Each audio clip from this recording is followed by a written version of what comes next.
Hi there, everybody. This is Lee. And I'm talking once again as a follow up about the progressive organizations, the Our Revolution, the Justice Democrats, the Brand New Congress, Progressive Independent Party.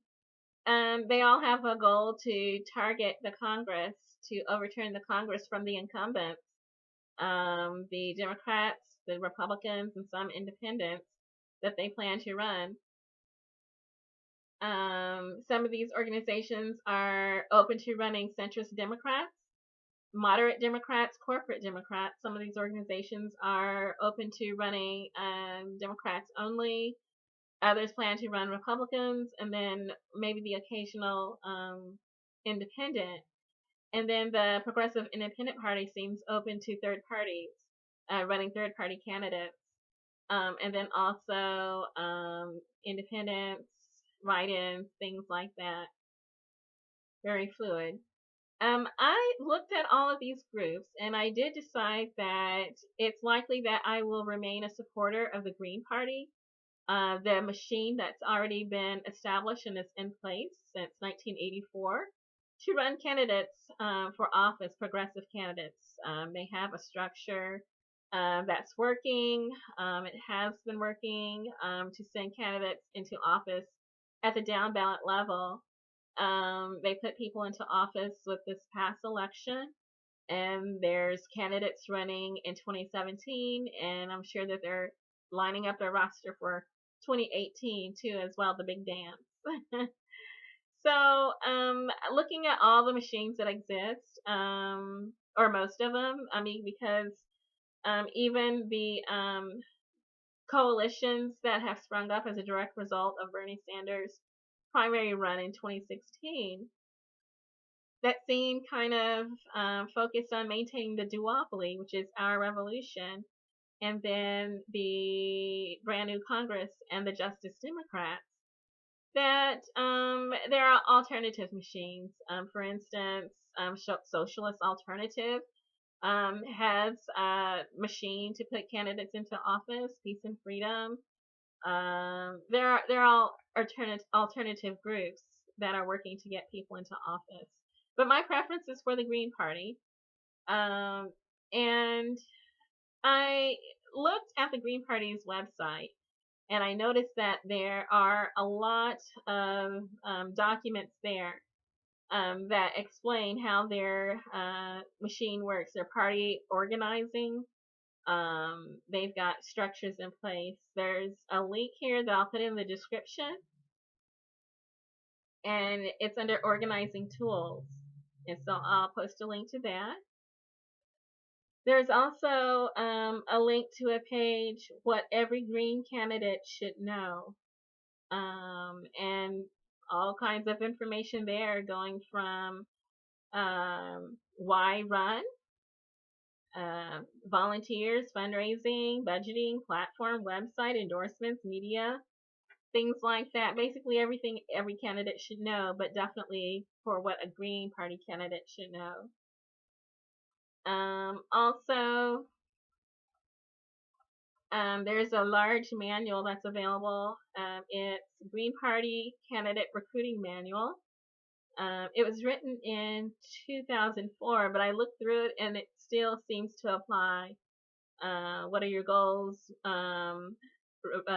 Winning local office, education, ballot access, how to challenge an incumbent, issues, things like this, and how to assess the political climate in your district.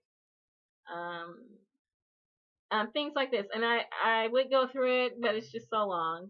But they're naming off positions like school board, community college board, rent control board, planning commission, conservation district, water board, fire conservation, transit board, board of appeals, soil and water, all kinds of positions that are open and available. Parks commission, parks and recreation.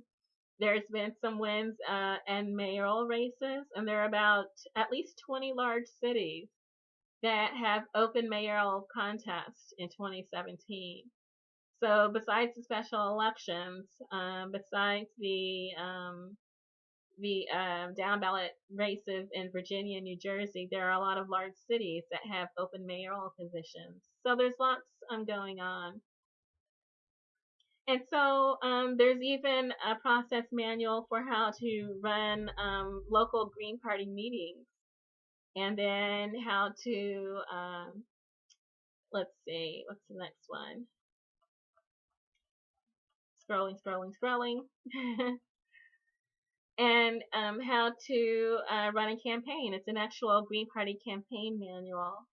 So there's no shortage of information. There's a machine already in place. There's a national party. There's local chapters that are still being formed.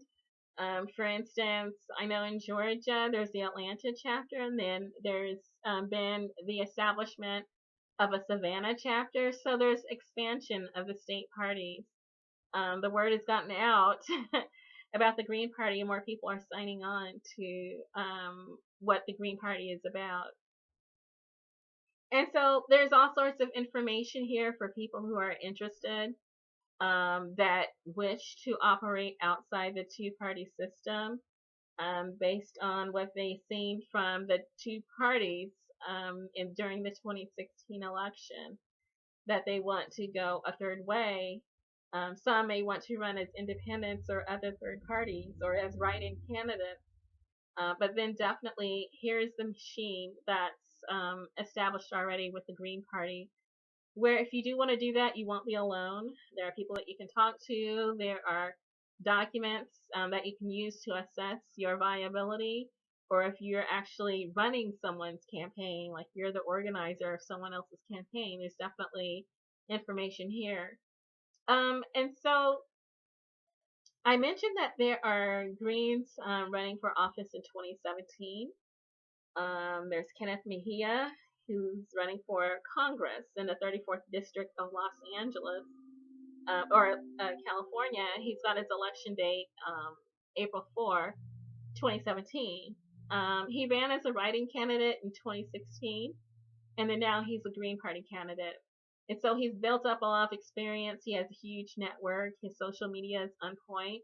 He's got a message. He's got a community presence. And I'm wishing him very well in California. I can't wait till he enters office and starts voting on a national level. I'm really looking forward to that. Only good things. There's also Jonathan McFarland, who's running for mayor of St. Louis. And his election date is April 4th. And so is Kenneth Mejia's. His election date is April 4th. So Jonathan McFarland had been working with homeless issues in St. Louis, showing compassion for people undergoing economic struggles. And so he is running for mayor in St. Louis. And so that's one of the major cities that I mentioned that have open contests. And so if you are in one of those cities, look around and see if Green is on the ballot in that area, and maybe consider throwing your hat into the ring. There's also Seth Caperdale, who's running for governor. He lives in Highland Park, New Jersey. His election date is November 7th, 2017. And so Seth Caperdale comes from a religious background. He's a Reformed Christian minister. And so he said that he feels that the Green Party best represents his values as a Christian. And, I can see it very clearly why he would say that, because certainly in terms of the environment, it's very clearly outlined in the book of Genesis that man was sent here to be a caretaker of planet Earth, a steward. And so, it's the connection is kind of clear. And then there are other issues too. Then you've got Chewy Honola, who's running for state representative in Philadelphia, the 197th district. Her election date is March 21st, 2017. This is in Pennsylvania. And so that's at least 4 Greens that have announced their candidacies for 2017. Likely there will be more, and I certainly hope that there will be. If you have interest in contesting seats for 2017, there may be some additional seats opening at the congressional level, depending on who gets confirmed into Donald Trump's cabinet that will decide whether special elections are set, or other events occur. So best to go to your own individual state's either Board of Elections website or state party website and see whether that's possible. Jill Stein provided an excellent example of how to conduct a campaign on a shoestring, how to get the most bang for the buck when it comes to media and interviews and groups, meetings and rallies and things like that. So there are structures in place. There are role models to look at. There's also campaign materials here, organizing materials. And so I wish everyone the best that wishes to consider this, and that despite the fact that there's been a lot of gaslighting, I would say it's a continuance of the correct the record trolling that occurred throughout the 2016 election that was so damaging to the psyche of voters, so demoralizing. That it's still continuing, and that it's been certain progressive groups that have been co-opted into doing that dirty work, into maintaining the duopoly of the two-party structure. That it is possible to defy that, and also recognize that Bernie Sanders is probably the very best example of an independent candidate outside the two-party duopoly who successfully ran for several offices and won. He's got 32 years worth of political experience as an independent, campaign after campaign after campaign, as mayor, as a member of the United States House, and as a member of the Senate. He ran as an independent and he won his offices most of the time, 32 years worth of winning offices as an independent candidate. And so he's won his Senate seat twice as an independent. He's up for election again in 2018. Likely he is going to win. Someone with an 82% approval rating likely will win his office. And so it is possible to do that. He's not the only one. There are other independents in the Senate, in the House, and there are independent governors.